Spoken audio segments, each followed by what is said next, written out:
Welcome back, WNST, Towson, Baltimore, and Baltimore Positive. Merry Christmas, Happy Holidays, Happy New Year's, Happy Festivus for the rest of us, for everybody celebrating. Big appreciation, our friends at Royal Farms. Got a whole bunch of sponsors that are going to be with us for yet another year in 2024. We're very excited about that. Cole Roofing's one of them, even though I have like a fun Dundalk mug that was gifted to me last year that I started to drink out of my old Roll Arena on it from North Point Boulevard, right down by Costas, where we're going to be doing some crab cakes in the coming days. The Maryland Crab Cake Tour is back out on the road. We're at Fadley's on Wednesday, and then I almost say we're shutting it down in January. We're slowing it down in January, and we're going to be celebrating our 25th anniversary with Stories of Glory brought to you by Curio Wellness and Far and Daughter. All that stuff's been coming out there. But more than that, we have holiday scratch-offs, and I'm holding the purple one up because this is the lucky purple one. What's their record now, Luke? What's the official Ravens record? 12 and 12 3? and 3. Yeah. All right. 12 and 3. The O snaps are out. Maryland Lottery, our friends at Window Nation, 866-90 Nation. You buy two, you get two free. And Jiffy Lube Multicare, which reminds me, I should get the orange one out because my little orange light is on in my car. Pick my wife up at the airport from her holiday. She's like, hey, lights on. I'm like, I got to get the Jiffy Lube. I'll get over there after Christmas. The ham. I've got cookies here. I look like a cocaine dealer because these Greek cookies splatter confection sugar all over me. I'm having a celebration here, Luke. I mean, the game on Monday night, it's Christmas night, family got back, my son's here, we're having some ham, doing what we do, and then it was like 7:45. We're kind of monitoring that Eagles game a little bit, but not. We're having like a real holiday. I know the NFL doesn't really want us to gather and have a real holiday and turn them off, but I decided turning the Eagles and Giants off would be okay. And I spent some, dare I say, quality time with my wife and my son and his wife, right? So just a couple, and then all of a sudden it's like, oh shit, it's 7:50. Get the eggnog, bye, see, I got to go work. I'm like, I got to go. I'm not doing dishes. It's 7:50. I got to go. And then I go back into, and I know Chad Steele have a heart, the press box of my mind where I watch the first 300 football games and, trying to figure out who these 49ers guys are. I'll tell you this. The Ravens, for all of the joy we'll give them and all of the good vibes this week leading up to the Miami game, 49ers game got off to like a rocky start. There's a safety.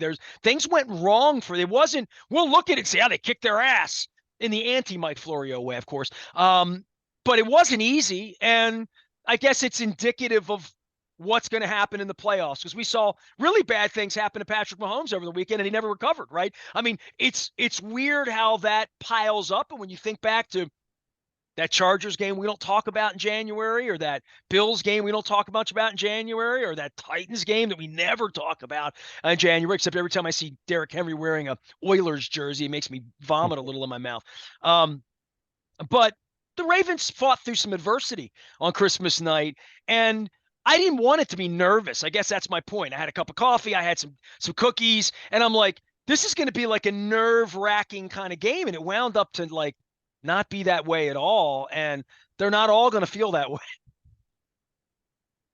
Yeah, I mean, no question about it. I mean, think about it. I mean, that game started out in such an odd fashion. I mean, you and I haven't talked about the minutia of the game quite as much just because of what the final score ended up being, but Lamar runs backwards 20 yards, trips over the referee, and it's a safety, and then San Francisco kicks a field goal. I mean, they're at a long drive that Kyle Hamilton comes away with an interception in the end zone. I mean, it was 5-0 late in the first quarter. It could have been worse than that. I mean, they could have been down 2 scores for the first time all year. I mean, Lamar was getting pressured and sacked, and he, at one point he threw the ball away as his knee was going down. Like they were getting after it pretty good. And, and you're starting to think, O-line, running game, road game, Christmas night.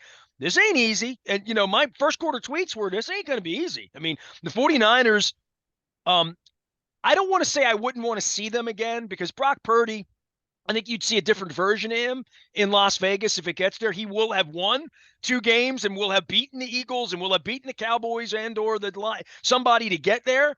So I think if you see them in the Super Bowl, I'd look back at the first quarter and say that was that was a good fight for a while. The first half. I mean, it was 16-12 at halftime. It was a heck of a football game. I think the overwhelming sentiment at that point was, wow, we get 30 more minutes of this, and obviously the Ravens just completely steamrolled them in the third quarter. But this was a really good football game in the first half. And look, if Brock Purdy faces the Ravens again in the Super Bowl, is he going to throw 4 picks? Probably not. Do I think that means he's going to throw 4 touchdowns either? No. But if he doesn't throw 4 picks, Then it's going we're to be talking a about a field goal different game game. in the fourth quarter. Yeah. Sure, sure. And that's the thing. I mean, when you take the ball away to that degree, it doesn't suddenly mean you're going to do that every single week. In the same way that if you have a game where you sack a quarterback 9 times, I mean, you don't do that for 17 games, right? I mean, it's difficult to do. The other team tries too. And in the case of San Francisco, or talking about any of these teams, and look, and I know I've said it, I'm skeptical of the Dolphins in the Super Bowl contender conversation, but they're a legitimate playoff team. I mean, if they beat the Ravens on Sunday, we're talking about them being the number 1 seed. So I'm not saying I'm not taking them seriously at all. The point is, teams are going to be good. I mean, this is an AFC field that, the AFC South aside, and if CJ Stroud can come back and be healthy and right, the Texans are I think, the best team in that division. We'll see how it plays out. I mean, Trevor Lawrence and the Jaguars are a mess, absolute mess at this point in time. Uh, Indianapolis, I'm not a big believer in them. That was a bad loss to the Falcons. But beyond that, I mean, you look at the Dolphins, you look at the Bills, you look at the Browns, Kansas City. For as much as everyone's going to bury them because they looked awful on Christmas Day, they're still the Chiefs. It's still Patrick Mahomes. It's still Andy Reid. They've got 3 weeks to figure this thing out. And they're going to have to go on the road for the first time in the Mahomes era. So that's going to be interesting. But point is, you still have to go out there and do the job if you're the Ravens. And yeah, if you're talking about the 49ers or any team, I think what's such a credit to the Ravens, and I would even throw Lamar because everyone's talking about the MVP conversation. This isn't the statistical incredible 2019 season that Lamar had, where he had 36 touchdowns and he was sixth in the league in rushing. This isn't that statistically, but what has separated Lamar from the other MVP candidates, talking Purdy. Everyone was talking about Dak Prescott 2 weeks ago being the MVP favorite. Go through the list of all those guys. Lamar has played really good football and at times great football. But what he's also offered, and it's another reason why the Ravens are such a serious Super Bowl contender, is even when he hasn't been at his best this season, it's still been a very high floor, what he has given you. And especially since he's cut out the fumbles that we saw early in the season, he's very clean with the football. We've talked about it the last couple of weeks now. The safety aside, that play aside, which was just a weird play, we've seen Lamar be so composed, even when the pressure, even when pass protection hasn't been great. He's stayed so calm.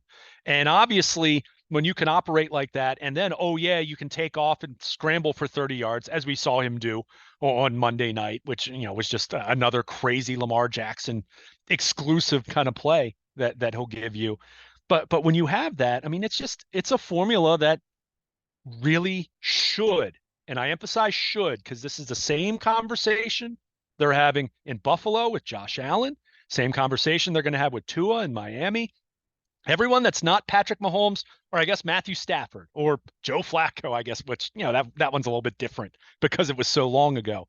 But all these teams, all these quarterbacks, they're all facing that same question. Can you do it in January? Right? I mean, that's where it is. And that's where the Ravens, where Lamar, where all of them, even John Harbaugh and Justin Tucker, who haven't won a Super Bowl in over a decade. I mean, they're all going to answer that question. But the way that they win football games and the way that they can win in different ways, that translates really well, especially when you're going to have, if you take care of business Sunday, and that's a big if, they got to do it. If you do it, you have an easier path. You don't have to deal with that wild card round. That your and then we're going to sit around here and bitch about rust versus rest, and how's Lamar going to play when he hasn't played in 3 weeks, and who do we play against Pittsburgh? And John, history there would say he played nobody, right? Like, so it'll be the Snoop show. Nobody will play against Pittsburgh, right? I mean, like, well, literally. I mean, it's not college football where you dress 90 guys, so you're still gonna have to play guys. But and here's the trickle down effect. Their 10 best players won't play. You would think so, right? And part of that, and it'll be funny because I'll even say this. I know from talking to people within the organization, there was definitely a sentiment the post playoff loss to the Titans 4 years ago that they would approach that regular season finale differently. But here's the catch. It's fine to say, all right, Lamar and the starters play a couple series, because you don't want to be 3 weeks removed from live game action. But who were some of the first guys that you would say would benefit from rest? Ronnie Stanley and Morgan Moses, right? I mean, they would be near the top of the list in terms of not putting them in harm's way and giving them a chance to heal up. So if you're going to do that, you don't want to put Lamar Jackson out there then. But apologies to Patrick McCary and Daniel Faalele and whoever Oh, else. I don't have Smith playing. I don't have Queen playing. I don't have But I'm Hamilton playing. no, I don't have I hear you, but Humphrey playing. I'm I talking don't about have your Matabike playing. I know, but I'm talking about the franchise right now. I'm talking about the quarterback. The one guy that you lose where you say this is over. I mean, it's just that Well, simple. you don't put him on the field.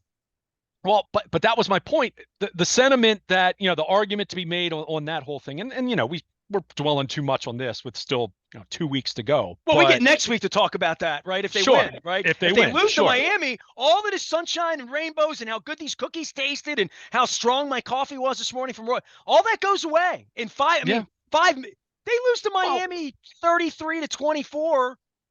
And then they got to go play Pittsburgh, and Pittsburgh wins, and not wins here, but wins this week, and yeah. they have something to play for. Well, that scenario was way more interesting at the Browns win, right? I mean, then you're Sure, talking sure. you have to win the division still. If they win out and the Ravens lose out, we're having a really different conversation. Well, we're gonna know about the Browns by Thursday night, right? Yeah, yeah. I mean, and to be clear, do I think that scenario is going to happen? No, I don't. But they've got to go out and handle their business. And to your point, no, I don't think it's all gone. But certainly, if they lose to Miami, then we're kind of talking about them how we have for the last month, which is Super Bowl contender, but concerns about A, B, and C. What happens here? What happens with this game? Then we're talking about those things again. Whereas this is a very simple scenario where go out and beat the Dolphins. And like I said, it can be 3 or it can be 41-40. You beat them, number one seed, home field locked up. No, you're not playing wild card weekend. No, you can rest some guys in week 18 against the Steelers, and you don't have to worry about the potential weirdness that is Baltimore, Pittsburgh anytime they play. So, you have that scenario. But yeah, I mean, you have to go do it. But I mean, they're in a position now where they can go do it. And you expect them to go do it. They should go do it. They should beat Miami on Sunday. I mean, if they were playing in Miami, okay.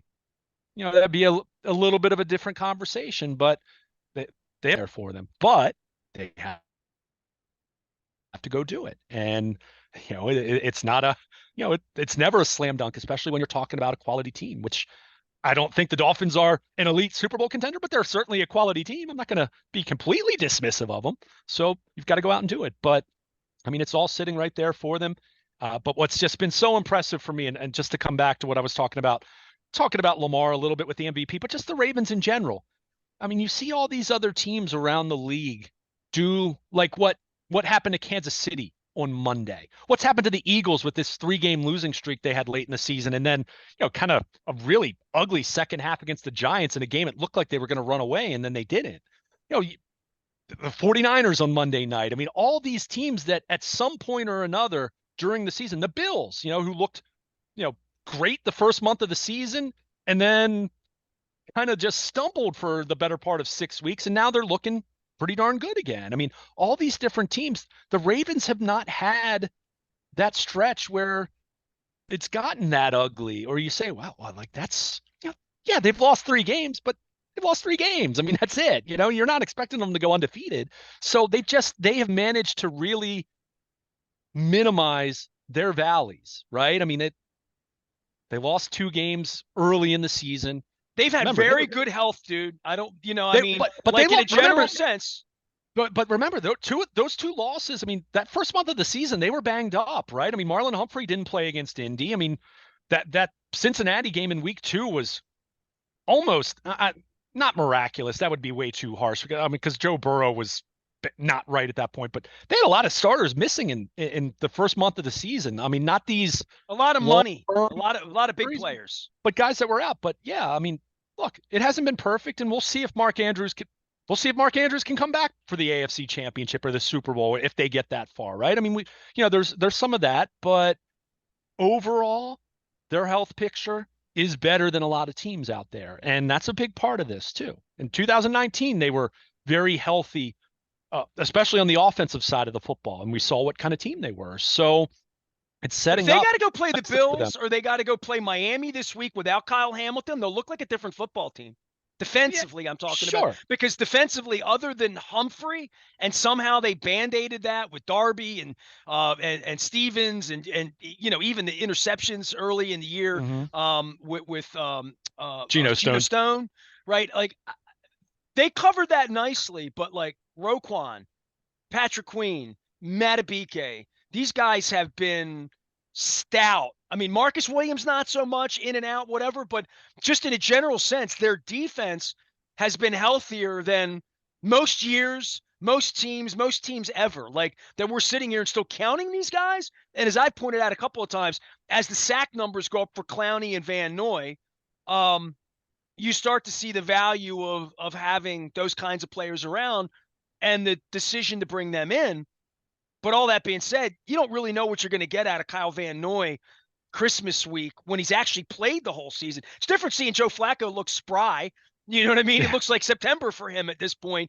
And it doesn't look that way for Brock Purdy, I would say, Yeah. in getting pushed around the other night when you play this many football games. But defensively, they looked fresh. And I don't know that it's going to look that way at breakfast on Sunday when you've flown all night from San Francisco and you played an NFL game. Hmm. And as we pointed out, a really kind of a hard fought first half in a lot of ways. I mean, Yeah. and Stanley in and out. McCary got hit in the head. The temp was an issue. Hamilton's clearly an issue. So they have a little bit of that going on, but this is as big as it gets, right? This Miami game, just in a general sense, for them, for us, given that you lose to them, now you're playing for your ass. If Cleveland wins on Thursday night, you're playing for the division. I mean, God forbid the Steelers, something happens Yeah. and you wind up a wild card team after all of this. Like, after you win on Christmas night and we're the best team and all that, like, it is always tenuous. And if there's a team you don't want coming in right now, maybe it's Buffalo, maybe it's Kansas City because they're the big bad wolf. But boy, this Miami team's going to test the defense. Yeah, sure. And again, I know people are listening to me saying, "Oh, you're hating on the Dolphins." So bad." The talent speaks for itself on the offensive side of the ball. There's no question And about they have that. their injury issues too, as far as And getting their weapons on the field. and I was just going to say, I mean, they've had some attrition. I mean, every team's hurt to some degree or another, right? I mean, you hope it's not as extreme as it's been for the Ravens the last couple years, beginning with your quarterback not being out there in December, which is a non-starter as it comes to having any talk of going to a Super Bowl. But yeah, they're certainly going to be tested, but they absolutely have to take care of business here. And, that you don't want to be in a position where suddenly week 18 looks way different and the Steelers who, you know, I don't even want to say God bless them because it's the Steelers, but nice win for them. Mason Rudolph was a cute little story. Rudolph on Christmas, and Jake Browning. It was actually great. My pastor actually brought that up in his Sunday sermon, talking about that. He's a big Pittsburgh fan. Don't hold By it the way, against him. He's a PU great man. Cincinnati too, by the Yeah, way. Right? well, that's what I was just gonna say. Jake Browning turned back into a pumpkin and all that, but the last thing you want is to lose to the Dolphins, and the Browns win on Thursday night, should win Thursday night, and then you're talking about a Week 18 scenario that you don't want to be in a position where even the Steelers, who have looked so mediocre, so frankly bad for the last month, Saturday or Sunday aside, but it's funny because this Monday night game, Ravens 49ers, was hyped as the game of the year. First half lived up to that. Ravens completely crushed them in the third quarter. But this Sunday game against Miami is the game that's much more important for the Ravens as it pertains to the playoffs and seeding and all that. Yeah, the Monday night was bragging rights, right? That was a power rankings game. It was 1 versus 2. And the Ravens won, and they're number one now, right? They're the best team in the NFL. But that doesn't guarantee you the number one seed in the AFC Who if you go invented out and lose to power Miami. rankings? Is that on Peter King? Should I blame him Oh, for that if I have him on? I think he was the I don't, first one that do weekly power 25 years ago, power or rankings, would that be his mentor, Dr. Z? I mean, I don't Did know. I Dr. mean, Z do that? I don't Maybe know. he did. I mean, I'm they've going to been around. ask Peter because I'm going to find You out. should. Because if there's one thing that we all follow that none of us should ever follow, it's the power rankings, right? Oh, it's that thing that everyone says they don't care about, but we all pay attention. Like, and It's like it. quarterback rating. I don't even know what the hell it is, but we all like pay attention to it when it's perfect or 148.6. We're like, what an impressive effort. I don't even know what it Yeah. is. I don't know how to measure it. How do you calculate? Why is it 158.3 is perfection, right? I mean, who decided on that? So yeah, but this game Sunday is, I mean, this is the game that is everything for them. I mean, this is the game that you win, and then it's see you the third weekend of January. I mean, that's what we're talking about then. I mean, that's, go do it. Go secure the number one seed, and then John Harbaugh and the coaching staff can decide who they're going to play, who they're going to sit against the Steelers. No one cares about that game then. I mean, the Steelers win, great. Who cares? Ravens, even with their backups, could still beat them. We saw that in 2019. The backups still beat the Steelers. But if you don't win on Sunday, then all the good feelings that we're talking about right now with the 49ers doesn't disappear. Let's be clear about that. They lose on Sunday. That doesn't mean they can't win the Super Bowl, but it does become unsettling again. It does become, I don't like that happened. So, they've got to turn around. Like I said, they've got to manage a short week. I think John Harbaugh is probably going to give these guys some physical rest. I think you'll probably see them have lighter practices this week, as they don't get home until Tuesday morning, probably not even that, probably closer to like morning on Tuesday. So, you got to manage that. We mentioned some of the health concerns. I mean, you hope, I, I think the general sense, the early indication is most of that was on the precautionary side. We'll see with McCary. We're talking about a concussion protocol issue there, but I think Hamilton's going to be okay. Kevin Zeitler, I think, you hope that was a little more precautionary because they had a 3-touchdown lead when he left the game. But you want to get these guys, they got to be ready for Sunday because, as we said, I mean, the 49ers game, that was the hype, the power rankings game. This is the number one seed game, so go take care of business. You're the favorite, as you should be, and you're at home. Go take care of business, and then you get a chance to exhale and kind of recalibrate for the real tournament that starts next month, which, as we said, I mean, the Ravens are the favorite now, and they've earned that spot. But just because you've earned that spot doesn't mean it's going to be handed to you. Even though Channel 13 doesn't want to show us Joe Flacco, he's still playing and they're still winning. Is there anything you want to say about the Cleveland Browns? Because we talked about these other teams, and Mm-hmm. I walked into a bar the other day. I got to give a plug here, all right? Because I do this. Spirits West down on Wilkins Avenue, southwest side of town. I went over to Coppin for the basketball game on Wednesday. On Wednesday, and 98 Rock will confirm this, on Wednesday, Spirits West has this cold cut called The Godfather. And it's got like all these specialty meats. And you can only get it on Wednesday. Special. So on this particular Wednesday, I ordered it. And I walked into that bar at 3:30. I went by Fadley's, had to drop some stuff off. I went over to West Baltimore and I ordered my sandwich and I went in to pay for it. And I'm at the bar, and it's a long old school bar. It's the Luke, a little Baltimore history, because I know you were a history major. It's the longest block in America, the longest contiguous block in America. It's a really weird, Google it. It's on Wilkins Avenue. Pull up on the side. I go in, just sort of side parked. I was getting my sandwich. I was going to Coppin to see Angel Reese play. Coppin's our partner. We broadcast their games. I love Coppin. I got to wear my Eagles belt buckle, but it was like the band the Eagles, but it's blue and gold, so I kind of liked it. So I saw Gary Digital Williams over there. I met the great Kyle Goon from the Baltimore Banner. I saw Ali Danois. I mean, I saw Kyle Andrews. I saw some people, and I got out and moved around a little bit. But I walk in, and there's 5 guys at the bar. All of them a little older than me, young people, obviously, but a little older than me. And I just walked in to pay, and I think one of them recognized me, and the conversation, they were kind of over affecting How about that Joe Flacco? Wouldn't that be something if that Flacco came in? So like all this happens. I'm in there 30 seconds. I ran out to my car because it's Christmas. And I don't know if you know, I wrote a book called Purple Rain 2 that I'm really ashamed of at this point that I'm trying to get rid of.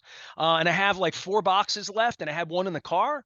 And I went in and I got 5 because they're all big Ravens fans. I went in and they were all talking about Flacco, Flacco, Flacco. Wouldn't that be something? That be, yeah, yeah. Well, I'm afraid of him. I don't want them. I don't want the Browns coming in. I'm thinking to myself, I can't believe I'm hearing this on a bar stool in West Baltimore.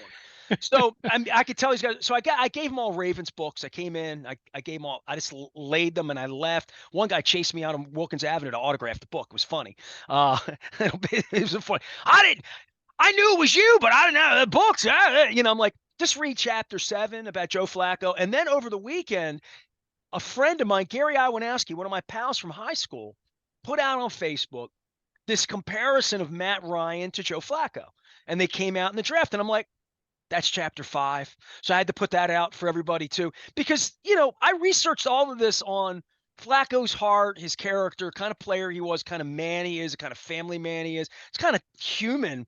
My all-time favorite Baltimore athlete, after doing this professionally for 39 years, but not in the last year and a half, thanks to Chad Steele. But I love Joe.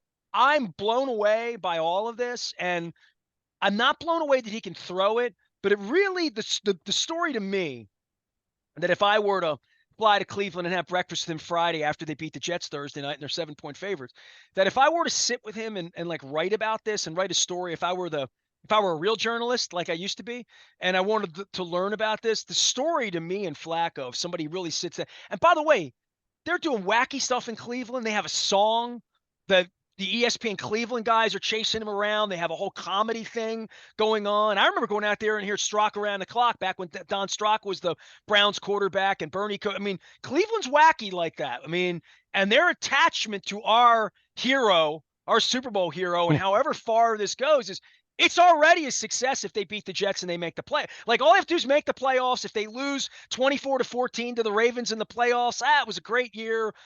It's a different measurement, but not for Joe. And I think the real story for Joe is I talked to Joe late August. It may have been it may have been right around Labor Day that I talked to him, and he was ebullient about I'm going to play again if they let me. He said, I want to play. He's like, I'm working out. I want to play. And like, I'm thinking, what does that mean at this point? It's very, very clear that the last 3-4 months, he really got himself in an, he didn't come in off the couch with mom and, and just throw the ball like this. Like, and I don't know who's asking what, and I'm not following every press conference out there, but if I Right. really sat with him and like did a piece on it, I'd really like to know what the hell were you doing? Because you weren't golfing, dude. And I know you got a lot of hobbies and you love your kids. And I talked to him for half an hour. I mean, we talked. And I didn't have any sense that he could be this good or that his mind would get him into the frame of mind to be in this kind of physical condition. Because I think that's the thing that's overlooked in all of this. His mind's great for the game and seeing Amari Cooper and having weapons and having a defense, dirt in the ball, and doing smart things that I saw him do after throwing some picks the last couple of weeks, that he's not going to be able to do that against the Ravens. They come in here and play. He's not going to be able to throw 2 or 3 picks and win. That they're just not going to be able to do that. I think him taking care of the football, I'm just blown away. I'm blown away that there's another chapter for him in a way that I don't think anybody could have predicted in whatever this chapter is for a 38-year-old guy who has come back and at least done enough here to show, he ain't Case Keenum, I mean, it's a terrific story. I mean, it really is. And look, you and I talked about this when the Browns were first sniffing around with and signed him to the practice squad and whether he was going to become the backup or become the starter, whatever. And I was I was dismissive of it from You the said he standpoint wasn't of going to get on the field, like no, literally, right? no, I didn't say it wasn't going to get on. I didn't necessarily say it wasn't going to get on the field. I didn't think it was going to go well because I mean the reality was the numbers speak for themselves. Joe has not been very good since he left the Ravens, and I think so much of that was environment and situations. Jets, I get it. Broncos weren't good, but he wasn't very good. He just wasn't. So I think what's so fascinating about this, one, you're right. The fact that he kept, and look, let's call a spade a spade. Joe's never been a guy that was out of shape. At the same time, Joe always had the reputation of when he's in the building, when it's in the season, he's all in, right? I'd like to, however, when it's off season, and this goes back to all the conversations about getting together with receivers away from the team, all that kind of stuff. There was a thought that when Joe likes to get away, he gets away. And by the way, Lamar Jackson is similar in that way, in the terms of when it's the off season and all of that, he likes his time to get away. And that doesn't mean they're not working hard on their own, but there is a All of little these bit of, guys are gym rats, or they wouldn't be here. but they do it different ways, right? Some guys are in the building every day throughout the season. Some guys, Mark Andrews trains out in Arizona, for example. So, but the point is, Joe kept himself in great shape, as you mentioned. But I think the other really fascinating part, and I noticed because I did get the game here in Southern York County, Pennsylvania. I got the game Pennsylvania. on Should Sunday. have come to But your house. they talked about this. Kevin Stefanski, he is a pupil of one Gary Kubiak, who absolutely advocated for the Browns when they lost Watson, and it was clear that DTR was not the guy. It was clear PJ Walker wasn't going to be the guy. Gary Kubiak is someone who said, you know what? At least work Joe out. See where he is. I mean, I don't know where he is physically. I'm sure he's talked to him. Always kept himself in good shape. But I think the other factor here, one, kept himself in good shape. Two, Browns have a good team. They have a good roster. I mean, we talked about that. I mean, as much as we joke about the Browns being a punchline at the end of the day and Browns going to Brown and all that stuff. Imagine if they they've had got, Chubb in the running game the way they planned it, right? Sure. They have a really good defense, and they have some talent. I mean, Amari Cooper, my goodness, if you watch that game Sunday, it reminds you of Anquan Boldin catching some of those jump balls that Joe was throwing. I mean, Cooper's played some outstanding football here recently. But you have all that in place. If we all think back, Joe Flacco, for as much as we think of the 2012 postseason, that's the pinnacle of his career, obviously. His best regular season campaign was when? 2014, Gary Kubiak. That version of, the going all the way back to Shanahan and all that.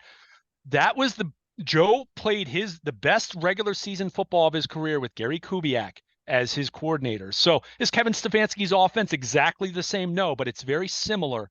And I think for where Joe is, for what Joe's always done well, and for where he is as a guy who's going to be 39 next month. And let's face it, he was never the most fleet of foot, but certainly, he can move his feet. He's moved his feet well enough, with the Browns. He does not look old the way he did as a Jet, but he looks faster. Sure. That's why I'm saying, like, whatever he was doing in the gym, he's got $200 million, dude. He can buy a trainer. And if he was pissed off enough to do this and to come back because of the joy it brings him, and you can see it, like, it's just a beautiful it's thing. Yeah. I mean, like, I stand in awe of it after doing this for 40 years because I saw Jim Palmer try to do it. Right. I saw Cal Ripken try to play at 38. I saw, and all these rich, fat, old guys, I saw what Ray Lewis coming back from the injury and what he tried to do at the end. And he wasn't nearly this old, right? I mean, Ray wasn't 38. He was 36, 37. Ray started early. He was young. 37, 75, right? So 70, he was 37, right? But different position and a whole different thing and a different level of speed and power and all that. Sure. But Joe could always throw it. Joe could always think it, right? Like, but whatever he did for his body, his arm, his legs, and I guess whatever piece that leads him to get back and to be in this position to win games, this has been a really crazy thing to see. Like, I mean, in Kurt Warner's second act after he went to the Giants and was benched and then goes to the Super Bowl with the Cardinals to win a Super Bowl, Kurt Warner was he was given up on in the way that Flacco, and most people didn't love Flacco to begin with. I still remember that iced tea after he won the Super Bowl, and he said to me, "We win a lot of games around here. Like, this isn't something new, or that he thought it was a big shock that he could win the Super Bowl after throwing the pass the year before. In the same way that if I flew out there on Friday and had breakfast with him, and I thought of doing that actually because I do feel like a story. This is an incredible Baltimore story in a way that only I can tell it because I'm the only one that's been there from the beginning, chronicling all of it. Cleveland radio called me last week. So they called Billick, and Billick told them that he thought that Flacco could win the Super Bowl in Cleveland, that they had the tools there. Billick said that on the air. And I'm like, really? I'm not going to patronize in that way. I'm just saying Yeah. what I've seen of Joe for the last 3 or 4 weeks, they can beat the Ravens here in the Well, first playoff game if they get here, because they've already beaten the Ravens once, and because Joe, it wouldn't be too big for Joe. It wouldn't, and it would probably fire Joe the hell up in a way that whenever we saw in that Jets game last year when he's running around with those guys, he looks like a different human being a year later. And it looks like whatever that seed is that makes him a Super Bowl champion, that makes him not a Hall of Famer, but a Hall of Battler, and a guy that they wanted to draft instead of Matt Ryan all those years ago. And I it's a very, very good story. It's been good for my holiday soul, especially being deposed and watching it all on the outside just happen on my TV. mhm. Watching old friends of ours get together on the field with him, interviewing him after another win on a pathway to being a playoff team is just, I don't think anybody had that in the script. His family must be thrilled.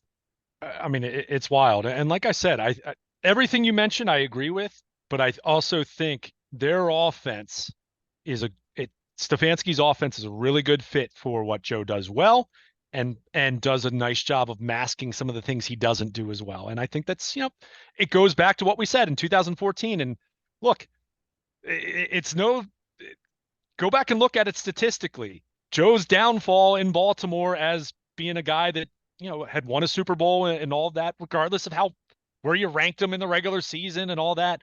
When Gary Kubiak left, that was the beginning of the end for Flacco in Baltimore. And look, that he didn't play well. They made some lousy roster decisions. Mark Trestman was an awful hire. I mean, like, things happen. Things happen. It's tough to do this for a long time, and do it The only successfully. one that But survives it all is Harbaugh.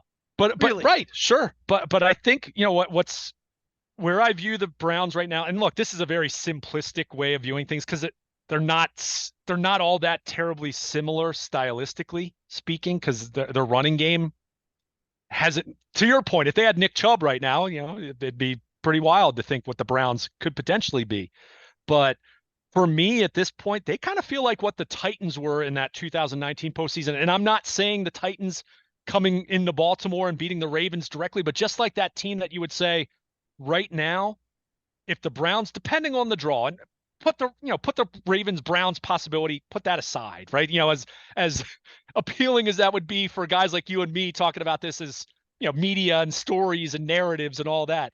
But just in terms of their draw and whatever else happens, the Browns are that team that right now, if the ball bounces their way, I don't see them getting to a Super Bowl by any stretch of the imagination, but I could see them in the AFC Championship depending on how the draw would fall. And, you know, Yeah, ball they're not bounces your sneaking way. around. They're 10-5.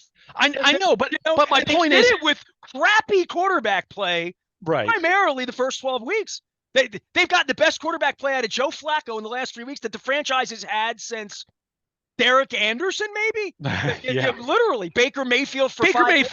Mayfield Baker Mayfield had a couple good seasons there. I mean, He had more commercials than he had good seasons, but by yeah. the way, speaking of resurgence, Baker Mayfield's playing some great football in Tampa Bay, not to get off topic here, because, obviously there's local interest with Joe, but I mean, it's a really good story. I mean, my goodness. I understand Ravens fans' angst if you're talking about the narrative of Flacco and the Browns coming into Baltimore divisional round weekend. I mean, look, Well, if all the these teams. Browns have to play the Colts in the first round of the playoffs, right? And we're conceding the Browns are going to be in the playoffs. So Oh yeah, they're going to be in the playoffs. So they're going to play sure, a game, one way or the other. and Yeah. they're going to play a game on the road, we think, because we don't think they're going to catch us, and that'd be Mm. pretty hard scrabble 2 weeks from now if the Ravens have lost to the Dolphins and the Yeah. Steelers and the Browns win the division. But it's still sitting there, and it's still not. I mean, the Browns do their part, win on Thursday night, and they're 7-point favorites. At least they're halfway there to doing their part, and then counting on the Dolphins, right? So it would make for an interesting week next week if that's all these games stacking up at the same time, the way they play those games in week 18 now. But the Browns are going to be in the playoffs, and who are they going to play?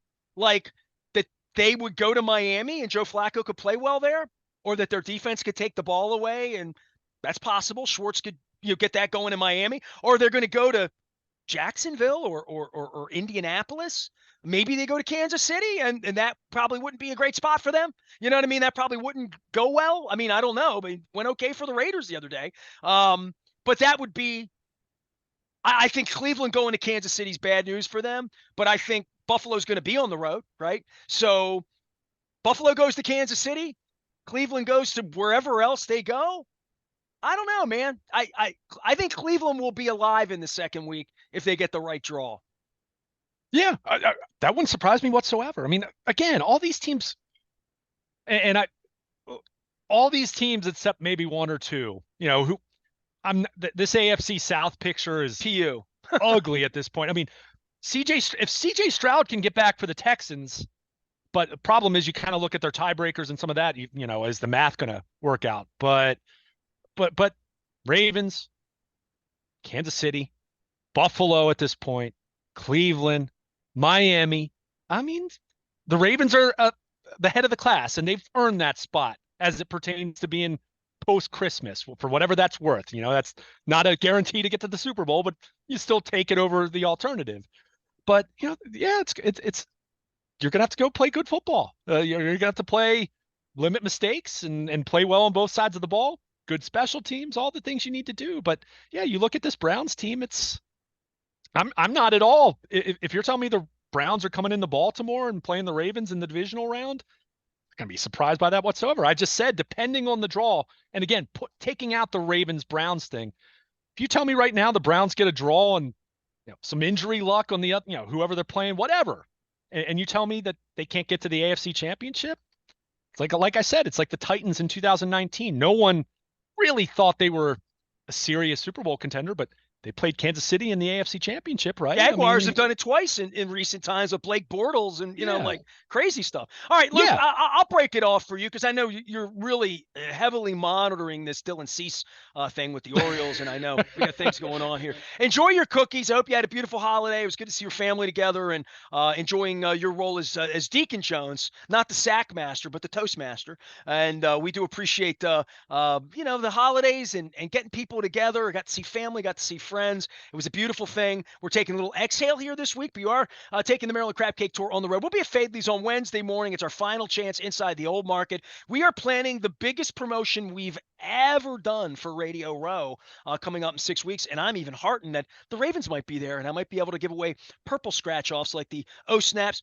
They do smell like gingerbread, which I've had enough cookies, man. I'm getting fat just smelling these tickets. Our friends at Window Nation, 866-90Nation, reminding you buy two, you get two free, 0% financing for 5 years, and Jiffy Lube Multi-Care. I've been talking a lot about it. My little light went on when I was over at Curio Wellness and Foreign Daughter. There was a Jiffy Lube right there. And I was detained, and I didn't get my oil changed, and I got to get my oil changed. I say it the right way. My oil. I got to get my oil changed at Jiffy Lube Multi-Care. So we'll be doing that. Big thanks to Curio and Foreign Data for sponsoring our 25th anniversary. We talked a lot about wellness and cannabis and rock and roll. And we had Michael Bronfine out telling this incredible story. One of the best pieces I did all year was with Michael Bronfine and Gina Schock. It will be airing this week. You can find all that at Baltimore Positive. We're going to be doing a lot of sort of best of this week. In addition to getting ready for Miami, I'm going to have a couple of Miami pieces. Luke and I are going to talk some football here, but it is a holiday week. A lot of folks going at half speed. Remind everybody, take care of your family. Enjoy New Year's Eve responsibly. Bet on the games responsibly if you're betting on the games as well. And we're getting ready for a Festivus for the rest of us. It's a fun time around here for baseball thoughts for next year, as well as football thoughts in the near short term. And a big, big game against the Miami Dolphins this week. So lots on our minds here. And we are releasing our 25 stories of glory brought to you by Curio Wellness and Foreign Daughter. Those will be coming out on a semi-daily basis. Every other day, something's going to be coming out as we lead and count down of all the things that our audience have done. Charity, road trips, events, places we've gone, people we've seen. I got to find my old Wild Bill Hagee pictures. And Luke, I put a picture up. I had one or two of those pictures. I had to go archival on Christmas Eve to like go through stuff, and I found pictures that were lost. So I am sharing them. If anybody out there, and some of it's probably educational for you too, because you've been here, it feels like forever, like 15, 16 years. But there was like another 15 years before that of all these pictures and stories and people doing cool stuff. So it's been very, very heartening. And some people have been sending me some stuff. Ness at BaltimorePositive.com. You find me on IM, find me on social media anywhere, Facebook, LinkedIn, Twitter, all the places that Baltimore Luke is. I am as well through the holidays. I know it's a good time to get together and clean out the archives. And we're doing that on our 25th anniversary And it's all coming together for the biggest promotion ever. I'm Nestor. We are WNST, AM 1570 Towson, Baltimore. Happy New Year, everyone. Celebrating Festivus. Find us at baltimorepositive.com.